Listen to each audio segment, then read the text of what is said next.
रानीगंज में स्तन कैंसर पर जागरूकता सेमिनार, महिलाओं को दी गई शुरुआती जांच की जानकारी।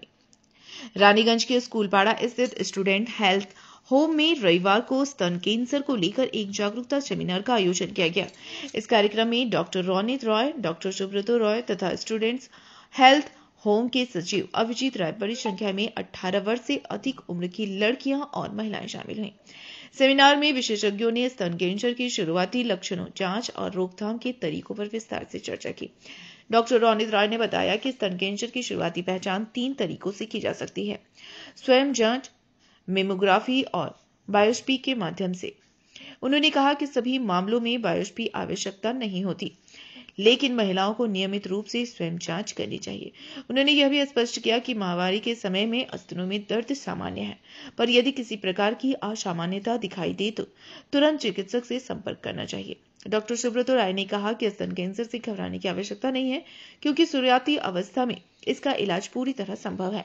उन्होंने सामाजिक झिझक या लज्जा छोड़कर समय पर जांच कराने की सलाह दी। वहीं स्टूडेंट हेल्थ होम के सचिव अभिजीत राय ने बताया कि संस्था विद्यार्थियों के स्वास्थ्य के लिए निरंतर कार्य कर रही है। उन्होंने घोषणा की कि इस वर्ष पूरे पश्चिम बंगाल में 100 विद्यार्थियों को जटिल इलाज या ऑपरेशन की आवश्यकता होने पर संगठन की ओर से निःशुल्क सुविधा दी जाएगी, चाहे वे संगठन के सदस्य हो या नहीं। যেরকম ভাবে ব্রেস্ট ক্যান্সার এগোচ্ছে তাতে দরকার, কারণ মেইন অনেকে বারবার করে বলবে যে অ্যাওয়ারনেসটা প্রচণ্ডভাবে দরকার।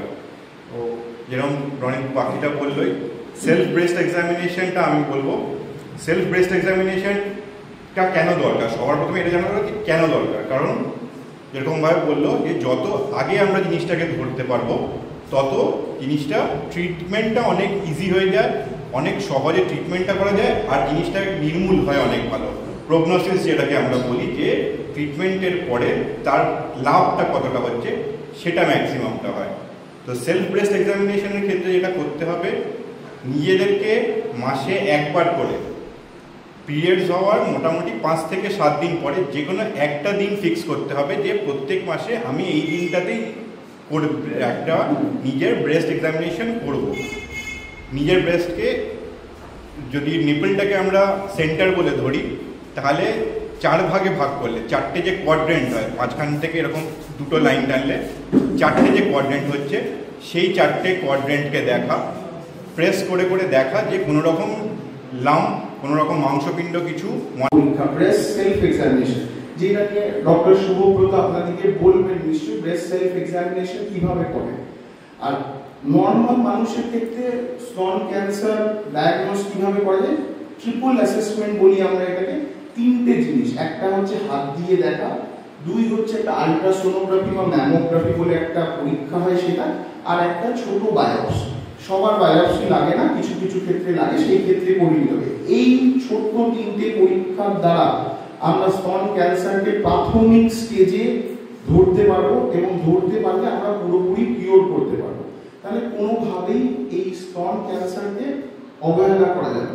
আর এই বয়সে তোমরা যে বয়স আছো, মোস্টলি সবার মধ্যে একটাই কোয়েশ্চেন, অনেকের ক্ষেত্রেই লোকটা স্তনে ব্যথা বা ম্যাস্টালজিয়া, অনেক সময় পিরিয়ডসের সময় ব্যথাটা হঠাৎ করে পারে, আবার নিজে থেকে কমে যায়।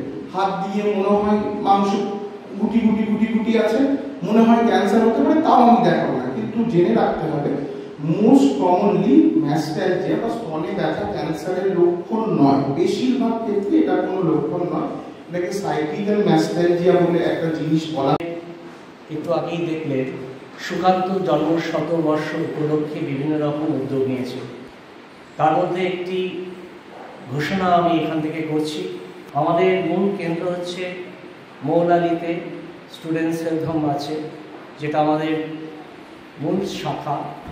সেখানে ঠিক করা হয়েছে, হসপিটাল আছে, সেখানে ঠিক করা হয়েছে আমরা এবছর 100 জন ছাত্রছাত্রীকে, সে আমাদের ইউনিভার্সাল মেম্বার হোক বা ইউনিভার্সাল মেম্বার না থাকুক, ছাত্রছাত্রী আপ টু ইউনিভার্সিটি লেভেল পর্যন্ত কোনো ছাত্রছাত্রী যদি কোনো জটিল চিকিৎসার প্রয়োজন হয়, জটিল অপারেশনের প্রয়োজন হয়, আমরা নিঃশুল্ক, বিনা পারিশ্রমিক, বিনা খরচায়, নিখরচায় আমরা তার সেবা করছি।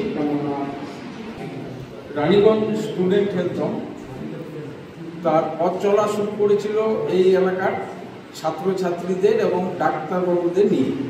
রানীগঞ্জ হাই স্কুলের যে ওল্ড বিল্ডিং ঢুকতে যে বাঁদিকের রুমটি, সেই রুমটিতে দীর্ঘদিন ওখানে পরিচালিত হতো, ছাত্রছাত্রীদের চিকিৎসা হতো। আর পরে আমরা রানীগঞ্জ হাই স্কুলের পক্ষ থেকে এই হোস্টেলের ক্যাম্পাসটার একটা অংশ আমরা এখানে স্টুডেন্ট হেলথ হোম গড়ে তুলেছি। 1952 সালে স্টুডেন্ট হেলথ হোম গড়ে উঠেছে। এর প্রথম কারণ ছিল যে ছাত্রছাত্রী তোমরা সবাই জানো যে মাত্র 21 বছর বয়সে কবি সুকান্ত ভট্টাচার্য যক্ষা রোগে আক্রান্ত হয়ে মারা গেছিল। তার কবি প্রতিভা সম্পর্কে তোমাদের অল্প বেশি ধারণা আছে, সে নিয়ে আমি আলোচনায় যাব না, কিন্তু रानीगंज से सम्राट दास की रिपोर्ट, PVTV न्यूज।